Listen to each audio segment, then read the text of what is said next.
This is the moment when the supposedly dead killer comes back to life for one last scare. Not in my movie.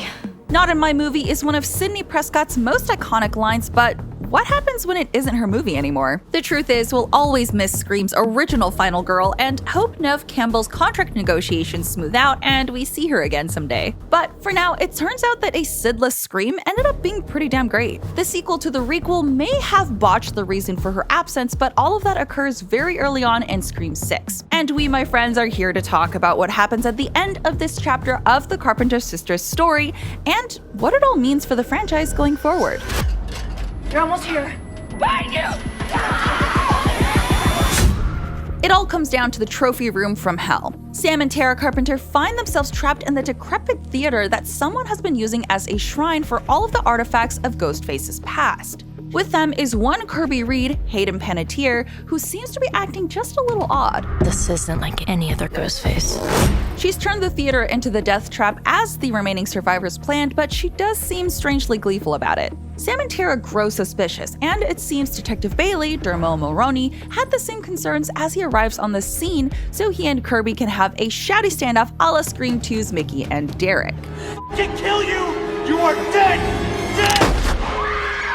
Now, who among you read that paragraph and doubted our girl Kirby for even a second? Shame on you. Obviously, this Ghostface was that sneaky Detective Bailey. The reveal goes about the same as it does in Scream 2, but not in a way that's detrimental to the story. The detective and Kirby have each other at gunpoint as they shout at Sam and Tara, insisting that the other is Ghostface. And like Mickey before him, Detective Bailey quickly gets bored and shoots Kirby so he can turn the gun on the Carpenter sisters. Of course, there hasn't been a single Ghostface since Scream 3's Roman Bridger, so who's been wearing the second mask in this film? Scream 6 is all about playing with its own tropes rather than the tropes of horror as a whole, like past entries. So the answer is that there's not one, not two, but three Ghostfaces. The second is Detective Bailey's daughter, Quinn, who up until this point was believed to be dead. The real twist belongs to her brother, though. Ethan, the well-mannered virgin roommate of Chad Meeks Martin, isn't the nice guy we were led to believe. You know, just like his big brother, former Ghostface Richie Kirsch.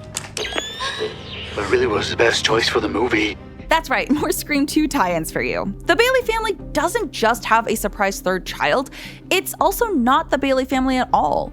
The detective changed their family name to Bailey to remain hidden. They're really just Richie's living relatives, making the Kirsch family the Ghostfaces of Scream 6. And they're furious that their smart, capable, and, as Richie's father puts it, virile family member was so brutally murdered by a vicious killer like Sam Carpenter. Scream 6's running social commentary is basically about how easy it is to make a woman who was literally hunted and a survivor of attempted murder and repeated assaults the real monster. A truther campaign against Sam dubs her as the one true Ghostface, insisting that killing Richie Kirsch to defend her friends and her sister was really our new lead stepping into her father's, that's Billy Loomis, shoes and becoming the brutal murderer that she's always been. Antipsychotics aren't working as well as they used to, are they? F you. We even see it again with Kirby when the Carpenter sisters are quick to believe she's the killer simply because she's giddy that they're about to execute someone emulating the entity tied to the worst day of her life. We love a theme that both highlights our weird societal needs to vilify women and plays into our protagonist's key fear. Because the thing is, Sam doesn't entirely know that those accusations are wrong, and that's where the final act gets spicy. Billy continues to appear to Sam throughout Scream 6, just as he did in 2022's Scream. Though, just like before, those visions aren't really, be a serial killer, baby girl. They're usually more along the lines of, hey dummy, someone's trying to gut you, gut them back. And, well, he may have been the winner of Worst Boyfriend Ever in 1996, but Protective Dad Apparition 2022 to 2023 Billy Loomis isn't technically wrong. In listening to her father's voice in her darkest moments, Sam propels Scream 6 miles ahead of lesser sequels that have attempted and dramatically failed at accomplishing the hunted becomes the hunter trope.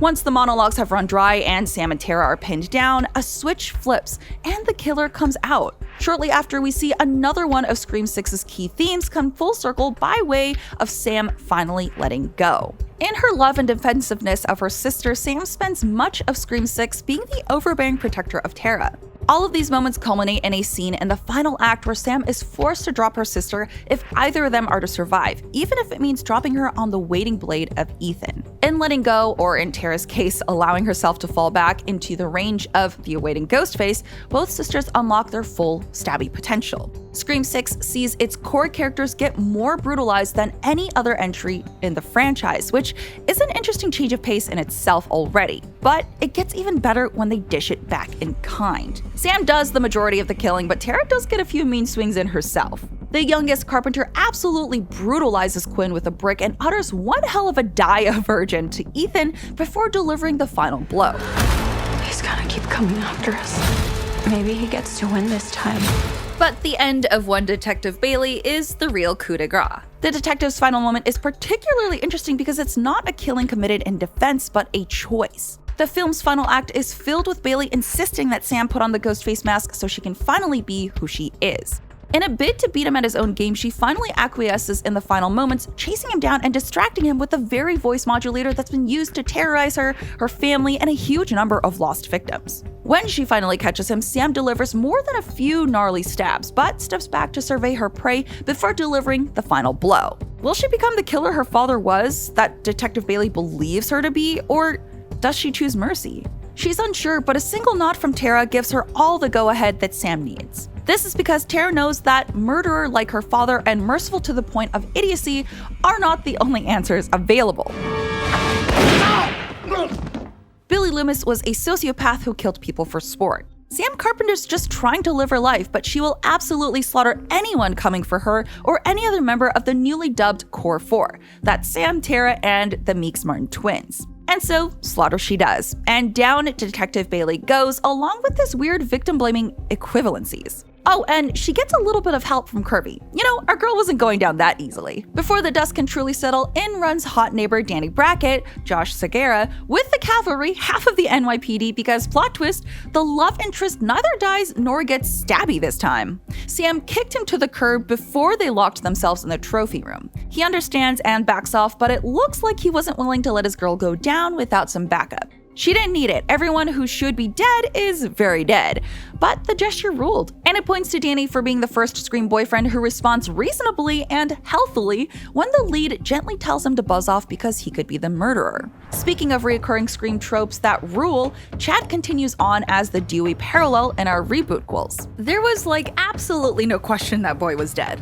Earlier in the film, after he finally shares an extremely cute kiss with Tara, Ghostface pops up out of nowhere. A fight breaks out and a second Ghostface reveals themselves, each grabbing Chad and completely mutilating him while Tara and Sam get away. He tells them to run even. It's very cute and there's absolutely no way anyone survived that. But he did, and it's fine because this is Scream. And for the first time, both Carpenter sisters or any Scream final girl head into the next movie with a living, non-murdery love interest. The final moments of Scream 6 give Sam one final choice: choose Ghostface or choose her family. But for Sam, it's not really a choice at all. We get a prolonged shot with her staring at Billy's dusty old mask, but the second she hears her sister, it's all over. Off they go, whether it be back home or to a brand new city in Scream 7. Whoever's dumb enough to put Ghostface's mask on next, better watch out though, because Sam and Tara won't be trapped in a room with Ghostface. Ghostface will be trapped in a room with them.